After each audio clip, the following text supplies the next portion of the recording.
Samedi, ce sera la fête du cinéma belge, la cérémonie des Magritte. On en parle avec notre invitée Laura Vondel qui concourt entre autres pour le prix du meilleur film. Voilà, et on est très heureuse, on devait avoir un jingle, mais c'est pas grave. Et on est très heureuse de vous accueillir dans ce studio, Laura Vondel. Vous êtes la réalisatrice du film Un Monde, qui compte donc pas moins de 10 nominations dans différentes catégories. On aura l'occasion de les citer, notamment la catégorie donc du meilleur film. Alors d'abord, c'est une bonne nouvelle, puisque la cérémonie des Magritte peut avoir lieu cette année. On s'en souvient, elle n'avait pas eu lieu pour cause de crise sanitaire l'année dernière. Bon, ce ne sera pas encore la grande fête du cinéma telle qu'on la connaissait avant, parce qu'il y aura seulement 200 invités triés, on imagine surtout des proches.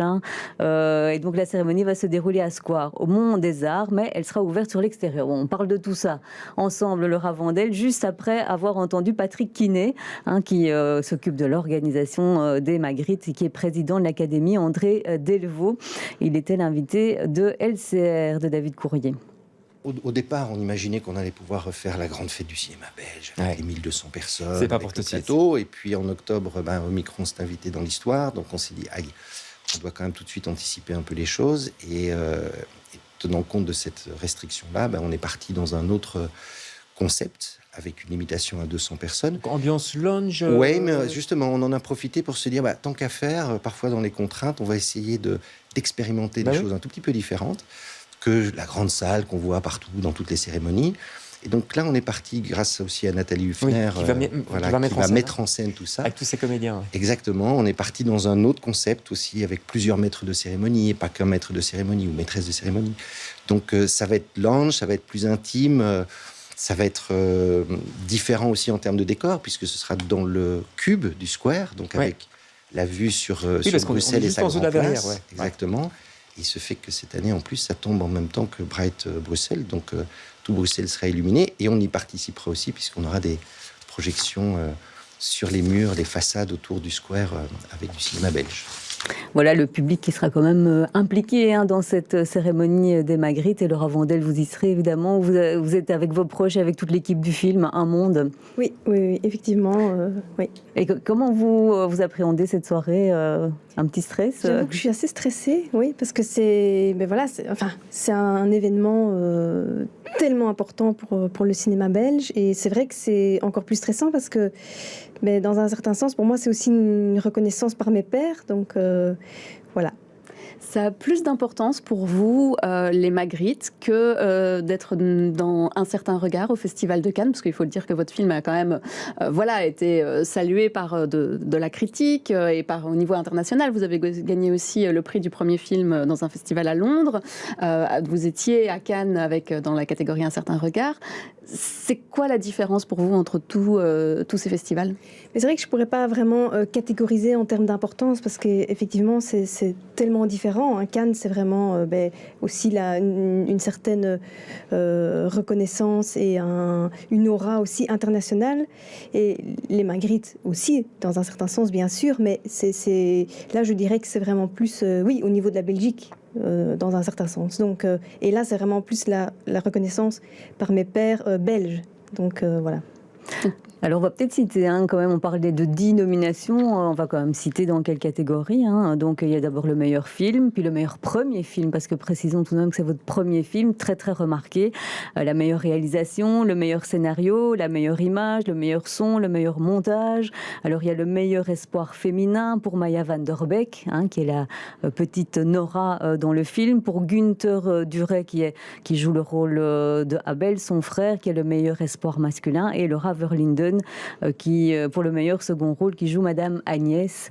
Donc voilà, 10 nominations, c'est quand même énorme. Il y a d'autres films aussi. Il y en a 2 autres qui tiennent le haut du pavé, comme le vôtre, qu'on citera peut-être tout à l'heure. C'est déjà une reconnaissance pour vous, même si le prix ne suit pas? Oui, évidemment. Rien que ça, c'est déjà énorme. Mais aussi le fait d'être à côté d'autres films comme des grands réalisateurs belges, comme Joachim Lafosse, Fabrice Zuels, Frédéric Fontaine, qui était d'ailleurs mon prof à l'IAD. Donc ça me fait vraiment quelque chose d'être là à côté d'eux. Se retrouver à son niveau, c'est extraordinaire pour moi, c'est très impressionnant. Oui. Et vous vous attendiez à ça pour un premier film? Non, sincèrement non. Surtout que ça a été vraiment... c'était un long cheminement de 7 ans pour pouvoir aboutir. Donc c'était au départ, non. Jamais j'aurais imaginé un truc pareil. Alors on va peut-être expliquer quand même de quoi parle Un monde, parce que c'est vrai qu'on a beaucoup cité. Donc c'est l'histoire de Nora, qui est une petite fille qui a 7 ans, c'est ça si je ne me trompe pas, et qui est dans cette cour de récréation dans laquelle son frère, au début en tout cas, se fait harceler. On a un extrait, je pense. Oui, on va voir la bande-annonce du film, on en parle après. T'as vu quelque chose? Dis-moi, qu'est-ce que tu as vu? Allez, bonne journée.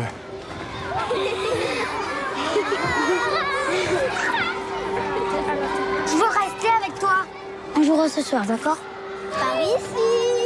Plus vite, plus vite, plus vite.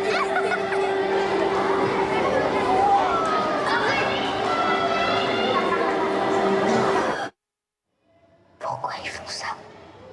Je sais pas.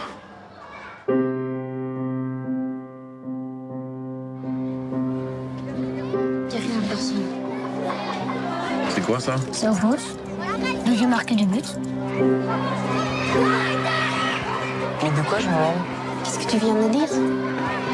Je veux t'aider. J'ai rien demandé. Va-t'en. Si tu te mêles encore de mes affaires, t'es morte.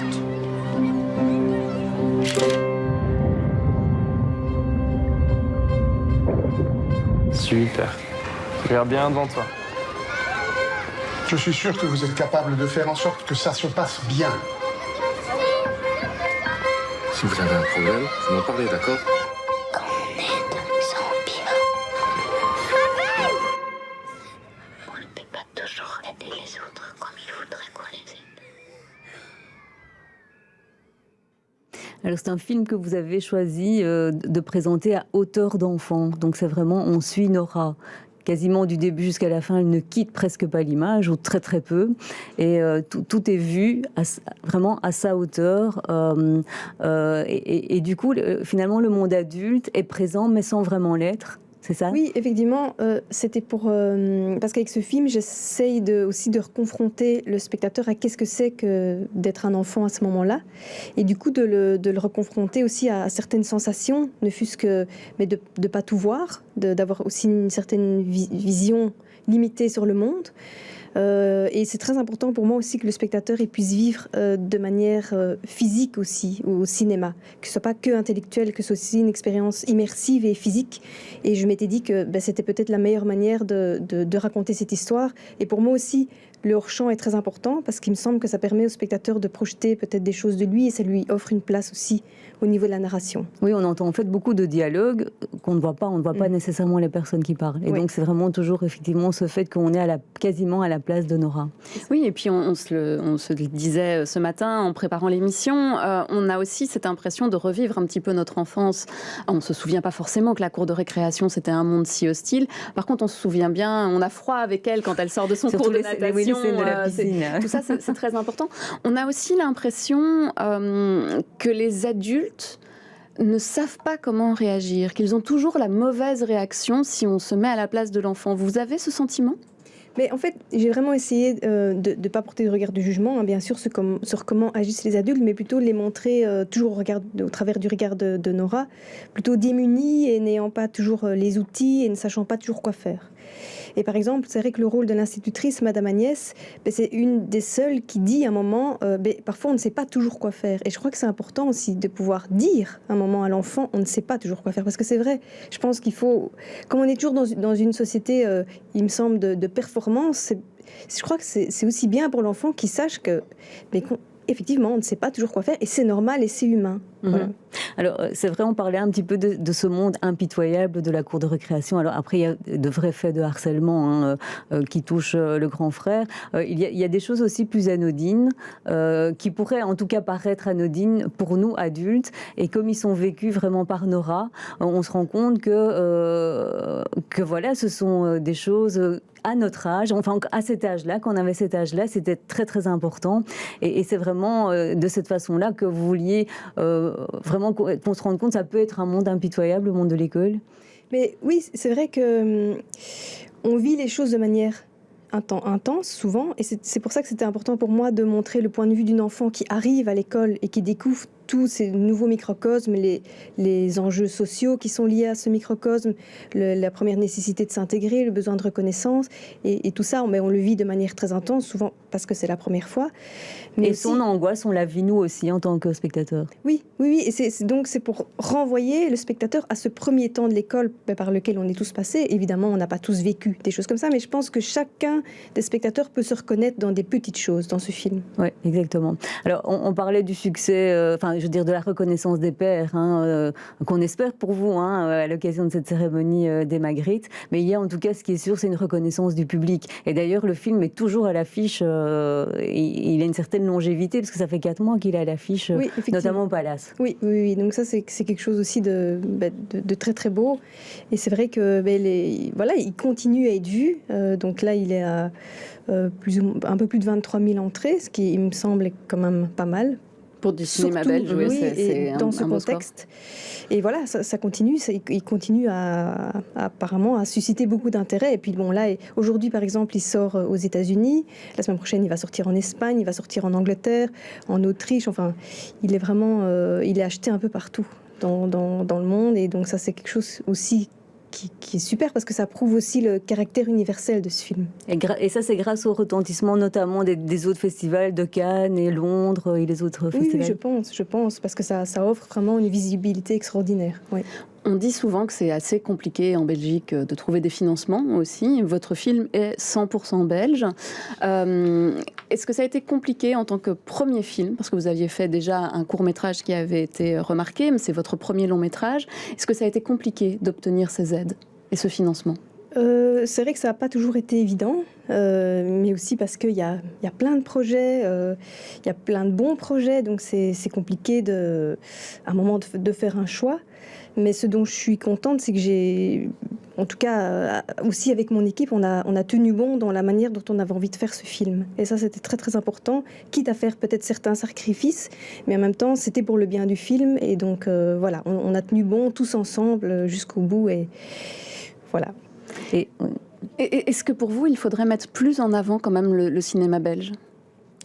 De toute façon, oui, c'est toujours bien de mettre en avant la culture, de manière générale. Mais voilà, bon, c'est vrai que là, on sort d'une période, j'espère, d'une période un peu noire, justement, pour la culture. Donc, rien que le fait que les Magritte puissent quand même avoir lieu, c'est déjà, c'est une belle lumière sur la culture qui, on peut dire tout ce qu'on veut, est essentielle à nos sociétés. Ça a été vraiment un gros soulagement aussi quand les cinémas ont pu rouvrir. Oui, et surtout, ce qui était très très beau, c'est que les cinémas ont décidé de rester ouverts tous ensemble, et ça c'est magnifique. Enfin, c'est bouleversant en fait, parce qu'on voit que quand on est tous ensemble, on peut faire bouger les choses. Ouais, et on sent que les gens avaient besoin de retourner au cinéma. Oui, énormément.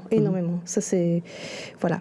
Alors, quel regard vous portez du coup sur le cinéma belge, puisqu'on parlait de ce cinéma et parfois la difficulté d'aboutir à la réalisation d'un film. Il y a quand même, je disais tout à l'heure, une grosse concurrence au niveau des Magritte pour demain soir, et on peut entre autres citer, parce que ce sont les films qui sont aussi les plus nommés, c'est Une vie démente d'Anne Siro et Raphaël Balboni, qui est aussi un premier film, et alors Les Intranquilles de Joachim Lafosse. Donc il y a du lourd en face de vous.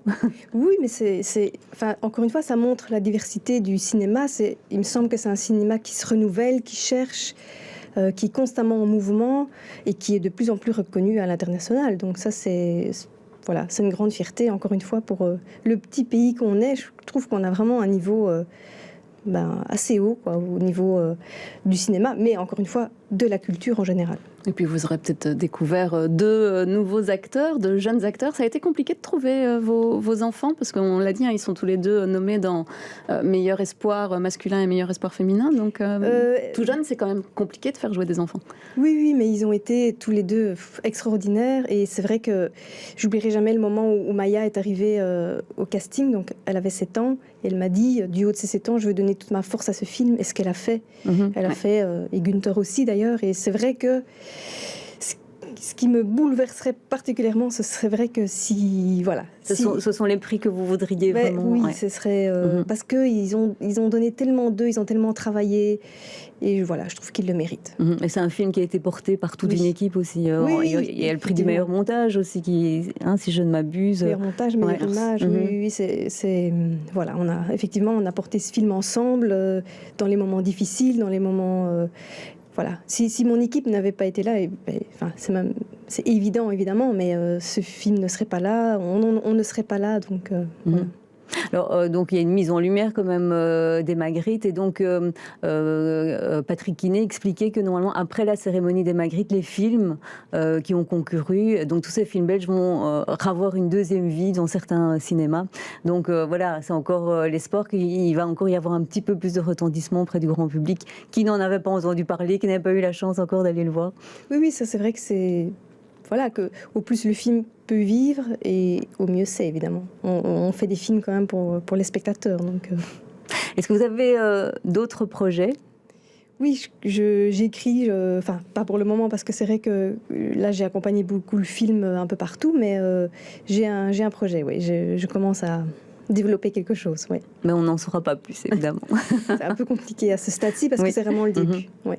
Bon, en tout cas, j'espère que vous avez un projet pour les discours de remerciement pour demain soir. Il faut encore que je m'y attelle. Oui, il faut y travailler. Mais en tout cas, merci beaucoup Laura Vandel d'avoir été là dans notre studio. Et puis on rappelle donc cette cérémonie des Magritte, elle aura lieu demain, et que ce sera au Square, donc au Mont des Arts, et qu'il y aura quand même des événements pour le public à l'extérieur, même si on ne veut pas y être à l'intérieur. Donc voilà, c'est l'occasion d'aller se balader et de visiter Bright Brussels en même temps. Et puis aller au cinéma après.